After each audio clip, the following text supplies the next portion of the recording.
Hi hello friends, എല്ലാ കൂട്ടുകാർക്കും പുതിയൊരു റിവ്യൂയിലേക്ക് സ്വാഗതം. അങ്ങനെ അശ്വിൻ ആകെ വിഷമിച്ച് പുറത്തിങ്ങനെ നിൽക്കുന്ന സമയത്തായിരിക്കും നമ്മുടെ ശ്രുതി അങ്ങോട്ടേക്ക് വരുന്നത് കേട്ടോ. ശ്രുതി വരുന്നതും അശ്വിൻ ഒന്ന് നോക്കുവാണ്. ശേഷം അശ്വിൻ്റെ അടുത്തേക്ക് വരുന്നുണ്ട്. അശ്വിൻ സാർ എന്ന് പറയുമ്പോഴേക്കും ശ്രുതിന് മൈൻഡ് പോലും അശ്വിൻ ചെയ്യുന്നില്ല. അശ്വിൻ വേറെ എവിടേക്കോ ഇങ്ങനെ നോക്കിക്കൊണ്ടിരിക്കുകയാണ്. സാർ, എനിക്ക് സാറിനോടൊരു കാര്യം പറയാനുണ്ടായിരുന്നു എന്ന് പറയുമ്പോഴേക്കും അശ്വിൻ ദേഷ്യത്തോട് കൂടി തന്നെ ശ്രുതിനെ നോക്കുവാട്ടോ. ശ്രുതിയാണെങ്കിൽ അശ്വിൻ സാറിന് ഇത് എന്ത് പറ്റി എന്ന രീതിയിൽ ശ്രുതിയും നോക്കുവാണ്.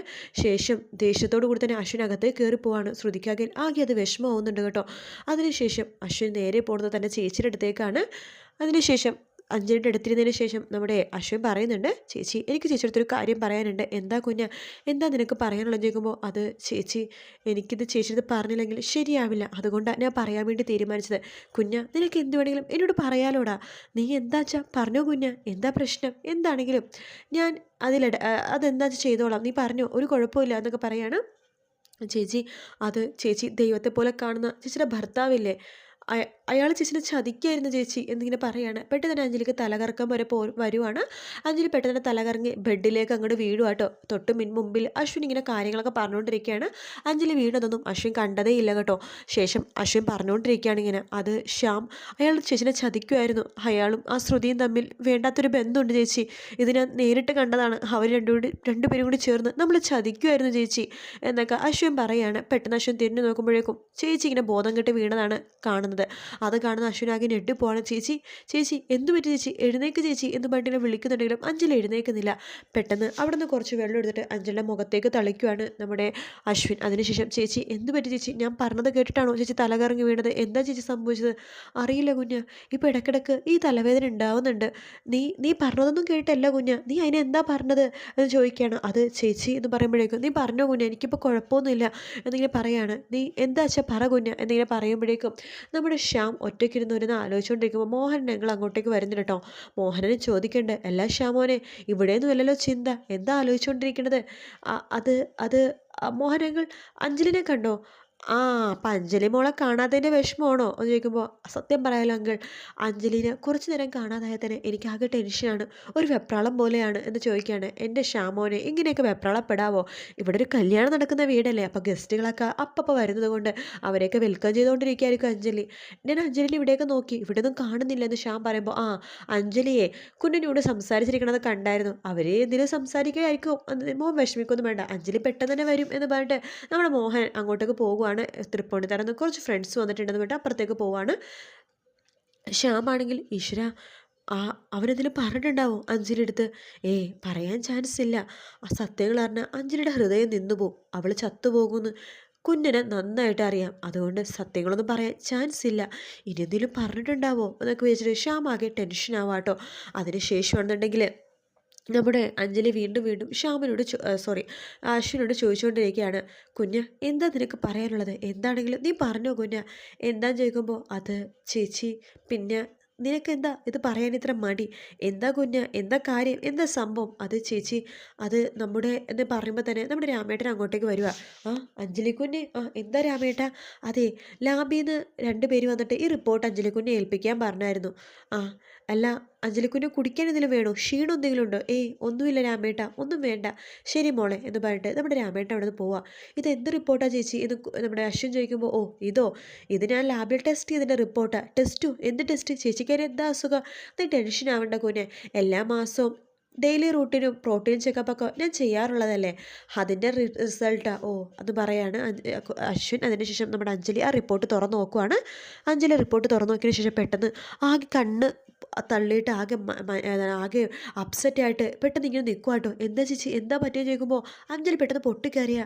എന്താ ചേച്ചി പറ്റിയത്, ചേച്ചി എന്താ സംഭവിച്ചത്, എന്താ റിപ്പോർട്ടിൽ എഴുതിയിരിക്കുന്നത്, എന്തെങ്കിലും പ്രശ്നമുണ്ടോ ചേച്ചി, എന്താ ചേച്ചി ഒന്ന് പറ ചേച്ചി എന്ന് പറയുമ്പോൾ, കുഞ്ഞ് അത് എന്ന് പറഞ്ഞിട്ട് പൊട്ടിക്കറിയാണ് അഞ്ജലി. എന്താ ചേച്ചി, എന്താണെങ്കിലും എന്നോട് പറ, എന്ത് പറ്റി ചേച്ചിക്ക് എന്ന് ചോദിക്കുമ്പോൾ, കുഞ്ഞ് അതെന്ന് പറഞ്ഞിട്ട് നമ്മുടെ അശ്വിനെ നോക്കി പൊട്ടിക്കരഞ്ഞിട്ട് അശ്വിനെ കെട്ടിപ്പിടിക്കുക കേട്ടോ. എന്താ ചേച്ചി സംഭവിച്ചത്, എന്താണ്, എനിക്ക് ടെൻഷൻ ആവണോ, എന്താണെന്ന് പറ ചേച്ചി. കുഞ്ഞ, അത് വേറൊന്നുമല്ല കുഞ്ഞ്, നീ ഒരു അമ്മാവനാവാൻ പോവാ. എന്ന് പറഞ്ഞിട്ട് നമ്മുടെ അശ്വിനൊന്നും മനസ്സിലാവാത്ത പോലെ ഇങ്ങനെ നോക്കുമ്പോൾ എൻ്റെ കുഞ്ഞാ ഞാൻ പ്രഗ്നൻ്റ് ആണെന്ന്. അത് കേൾക്കുമ്പോഴേക്കും നമ്മുടെ അശ്വിനാകെ ഞെട്ടിപ്പോവാട്ടോ. അവിടേക്ക് വരുവാണ് ശ്യാം. ശ്യാം ഇങ്ങനെ പേടിച്ചിട്ടാണ് വരുന്നത്.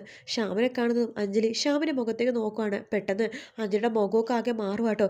ഇത്രയും നാൾ ഞാൻ സ്നേഹിച്ചതും കാത്തിരുന്നതൊക്കെ ഇതിന് വേണ്ടിയിട്ടായിരുന്നു. എന്നെ അഞ്ജലി മോളെ ഞാൻ പറഞ്ഞോട്ടെ, വേണ്ട നിങ്ങളൊന്നും പറയണ്ട. ഞാൻ ദൈവത്തോട് എല്ലാ ദിവസവും പ്രാർത്ഥിക്കുമായിരുന്നു.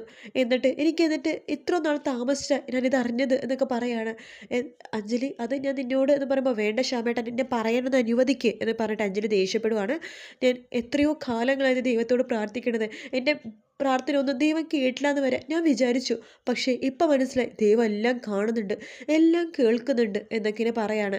അത് കേൾക്കുന്നത് ശ്യാം ആകെ പേടിച്ചു പോകട്ടെ. തന്നെ സത്യങ്ങളൊക്കെ അഞ്ജലി മനസ്സിലാക്കിയെന്നാണ് ശ്യാം വിചാരിക്കുന്നത്. പെട്ടെന്ന് അഞ്ജലി പറയുന്നുണ്ട്, ശ്യാമേട്ടാ നമ്മൾ കാത്തിരുന്നതിന് ഫലം ഉണ്ടായി ശ്യാമേട്ടാ. ശ്യാമേട്ടൻ ഒരു അച്ഛനാവാൻ പോവാ. അഞ്ജലി മോള് പറഞ്ഞ സത്യമാണോ? അതേ ശ്യാമേട്ടാ എന്ന് പറയാണ്. പെട്ടെന്ന് തന്നെ അശ്വിൻ പൊട്ടിക്കരയാട്ടോ. നീ എന്താ കുഞ്ഞ പൊട്ടിക്കരയണത് എന്ന് പറഞ്ഞിട്ട് നമ്മുടെ അഞ്ജലി കെട്ടിപ്പിടിക്കുകയാണ്. അതിന് എന്ത് പറ്റി കുഞ്ഞ്, എന്തിനാ നീ പൊട്ടിക്കരയണത്? ഒന്നുമില്ല ചേച്ചി, എന്ത് പറ്റി കുഞ്ഞ്? ഒന്നുമില്ല എന്ന് പറയാണ്. അങ്ങനെ അഞ്ജലിനെ കെട്ടിപ്പിടിക്കുകയാണ് ശ്യാമും. ശേഷം നമ്മുടെ അശ്വിനെ നോക്കി ശ്യാം പുച്ഛത്തോടു കൂടി തന്നെ ചിരിക്കുന്നുണ്ട് കേട്ടോ. അശ്വിൻ വീണ്ടും കരയാണ്. ഇവനെന്ത് പറ്റി ശ്യാമേട്ടാ എന്ന് പറയുമ്പോഴേക്കും അശ്വിൻ അവിടെ നിന്ന് കരഞ്ഞുകൊണ്ട് പോവാണ്. ശേഷം അഞ്ജലി ശ്യാമിനോട് പറയുന്നുണ്ട്, ഞാൻ പ്രഗ്നൻ്റ് ആയപ്പോഴേക്കും എന്നെക്കാൾ അപ്സെറ്റ് ആയി തോന്നുന്നു അവൻ എന്ന് പറഞ്ഞിട്ട് അഞ്ജലി വീണ്ടും ശ്യാമിനെ കെട്ടിപ്പിടിച്ച് അങ്ങനെ നിൽക്കുക കേട്ടോ. അശ്വിനാണെങ്കിൽ എന്ത് ചെയ്യണമെന്നറിയില്ല. കുറേ നേരം ഒറ്റയ്ക്കിരുന്ന് അശ്വിൻ പൊട്ടിക്കരയുന്നുണ്ട്. ശേഷം രാത്രി ആകുമ്പോഴേക്കും അശ്വിൻ കാറെടുത്തിട്ട് ഒഴിഞ്ഞ ഒരു സ്ഥലത്തേക്ക് പോവാണ്. അവിടെ നിന്ന് അശ്വിൻ പല കാര്യങ്ങളും ആലോചിച്ചുകൊണ്ടിരിക്കുക കേട്ടോ. വേറൊന്നുമല്ല, നമ്മുടെ ശ്രുതിനെ ആദ്യമായിട്ട് കണ്ടതും ശ്രുതിയായിട്ട് വഴക്ക് പിടിച്ചതും ശ്രുതിക്ക് വയ്യാണ്ടായപ്പോൾ പൊക്കി എടുത്തുകൊണ്ട് പോയതും ഒക്കെ അശ്വിൻ ആലോചിക്കുകയാണ്. ശേഷം ശ്യാം നമ്മുടെ അഞ്ജലിയുടെ കള്ള സ്നേഹം കാണിച്ചതും അഞ്ജലിനെ എപ്പോൾ മഹാറാണി എന്ന് പറഞ്ഞിട്ട് പുറകെ നടന്നതും രാജകുമാരി എന്ന് പറഞ്ഞ് ചേർത്ത് പിടിച്ചതും അഞ്ജലിയാണെങ്കിൽ ശ്യാമിന് വേണ്ടി വ്രതവും നോമ്പും വഴിപാടൊക്കെ ആയിട്ട് അമ്പലത്തിൽ പോണതും എല്ലാം നമ്മുടെ അശ്വിൻ ആലോചിച്ച് പൊട്ടിക്കരഞ്ഞുകൊണ്ടിരിക്കുകയാണ്. അങ്ങനെ ഒറ്റയ്ക്ക് ഇരുന്നിട്ട് അശ്വിൻ വാ വിട്ട് അലറി പൊട്ടിക്കരയാണ്.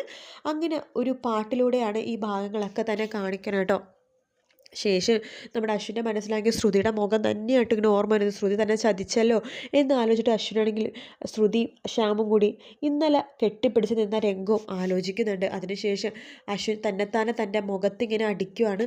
ശേഷം നമ്മുടെ അഞ്ജലിനെ കുറിച്ച് ആലോചിക്കുന്നുണ്ട്. തൻ്റെ ചേച്ചി വളരെ സ്നേഹത്തോടു കൂടി തന്നെ എല്ലാവരും പെരുമാറണതും തൻ്റെ ചേച്ചിയുടെ ആ മുഖവും നിഷ്കളങ്കമായിട്ടുള്ള മുഖവും ഷാമേട്ട എന്ന് വിളിച്ച് ശ്യാമിൻ്റെ പുറകെ നടക്കുന്നതും ഒക്കെ നമ്മുടെ അശ്വിൻ ആലോചിച്ച് പോവാണ്. തനിക്ക് എന്ത് ചെയ്യണമെന്ന് അശ്വിൻ അറിയില്ല. അശ്വിൻ്റെ എല്ലാവരുടെ മുഖം ആലോചിച്ചിട്ട് പൊട്ടിക്കരയാണ്. തൻ്റെ വീട്ടിൽ എല്ലാവരും നിൽക്കുന്നതും അതുപോലെ തന്നെ അഞ്ജലി ഈ സംഭവങ്ങൾ അറിയുമ്പോഴേക്കും അഞ്ജലി പൊട്ടിക്കരയാൻ പോണതും എല്ലാം കൂടി ആലോചിച്ചിട്ട് അശ്വിനാകെ വട്ട് പിടിക്കുന്ന അവസ്ഥയാവാട്ടോ. അങ്ങനെ അശ്വിൻ കാറിൻ്റെ സൈഡിലായിട്ട് അശ്വിൻ അവിടെ നിലത്തിരിക്കുകയാണ്. ആ മണ്ണിൽ അവിടെ ഇരിക്കുകയാണ്. ഇരുന്നിട്ട് വീണ്ടും കാറിലേക്ക് തലവെച്ചിട്ട് ഇങ്ങനെ കരഞ്ഞുകൊണ്ടിരിക്കുന്ന ആ ഒരു ഭാഗത്തോട് കൂടിയിട്ടായിട്ടോ എപ്പിസോഡ് തീർന്നത്.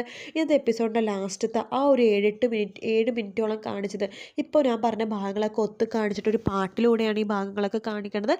ഇന്നത്തെ എപ്പിസോഡ് ഇത്രയേ ഉണ്ടായിരുന്നുള്ളൂ. വീഡിയോ ഇഷ്ടപ്പെട്ടെങ്കിൽ ലൈക്ക് ചെയ്യുക, സബ്സ്ക്രൈബ് ചെയ്യുക, കമൻറ്റ് ചെയ്യുക. മറ്റൊരു വീഡിയോ ആയിട്ട് വീണ്ടും കാണാം. Take care, bye bye.